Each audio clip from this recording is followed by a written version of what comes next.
Il y a très longtemps, le peuple d'Israël était esclavagé en Égypte. En hébreu, Égypte se dit Mitzraïm, ce qui signifie un endroit étroit. Mais pour bien comprendre comment on en est arrivé là, il faut remonter très très loin dans le temps. Il y a très très longtemps, il y avait la famine en Israël. Personne n'avait rien à manger. Pour garder sa famille en bonne santé, Jacob la déménagea au seul endroit où il savait qu'il y avait de la nourriture, Mitzraïm ou Égypte. Joseph, le fils préféré de Jacob, y était déjà. Il était devenu premier ministre d'Égypte, assistant le pharaon au bon cœur et s'assurer que tout le monde avait assez de nourriture à manger. Avec le temps, et après plusieurs générations, la famille de Jacob s'agrandit. Ils devinrent rapidement une grande, forte et riche nation. Et à cause de ça, une menace pour le nouveau pharaon qui ne connaissait ni Jacob et Joseph, ni toutes les choses merveilleuses qu'ils avaient faites pour l'Égypte. Parce qu'il avait peur de ces Israélites, le pharaon les condamna à l'esclavage.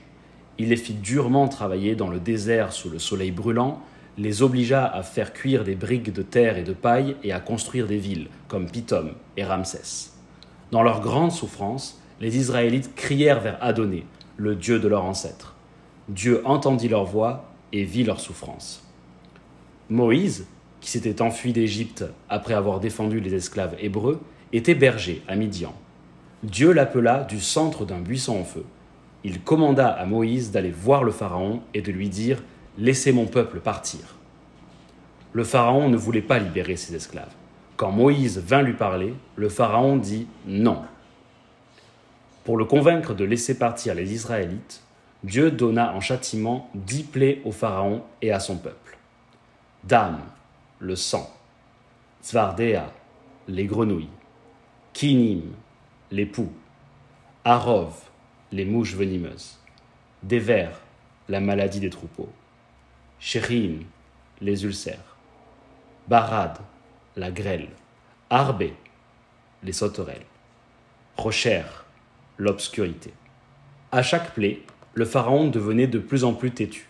À chaque fois que Moïse demandait de laisser partir les Israélites, le pharaon disait non. Après la 9e plaie, l'obscurité, on dit aux Israélites de se préparer pour ce qui allait arriver. Chaque famille devait faire le sacrifice d'un agneau pour Dieu, puis mettre du sang de l'agneau sur la porte de leur maison, comme symbole qu'une famille d'Israélites esclaves vivait dans ces maisons. La 10e plaie était Makat Behorot, la mort des premiers fils des familles d'Égypte. Les enfants israélites furent épargnés grâce au sang sur leurs portes.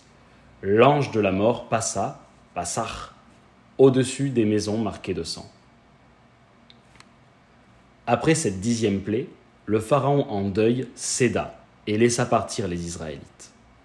Les Israélites partirent très vite car ils savaient que le pharaon pouvait changer d'avis à n'importe quel moment. Ils n'attendirent même pas que le pain lève. Ils ramassèrent rapidement toute leur nourriture et leurs affaires et partirent de l'Égypte aussi vite qu'ils le pouvaient. Évidemment, le pharaon changea d'avis. Son armée poursuivit les Israélites dans la mer et quand le dernier Israélite mit son pied sur la terre de l'autre côté, les vagues de la mer écrasèrent le pharaon et tous les hommes de son armée. Les Israélites étaient sauvés.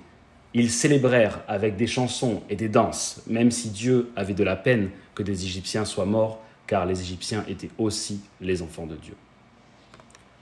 Nous nous souvenons de ces événements aujourd'hui avec la fête de Pâques juive, qui commence avec le Seder, un repas spécial qui inclut des éléments comme boire 4 verres de vin, demander 4 questions, lire et discuter de l'histoire de l'exode du livre appelé Haggadah, manger de la nourriture qui nous rappelle cette histoire comme le pain non levé appelé matzah et les herbes amères appelées maror, en essayant d'imaginer comment c'était d'être esclave du pharaon en Égypte. On continue de raconter cette histoire chaque année au repas Seder de Pâques juive, parce que nous savons que si Dieu ne nous avait pas libérés, nous serions toujours esclaves.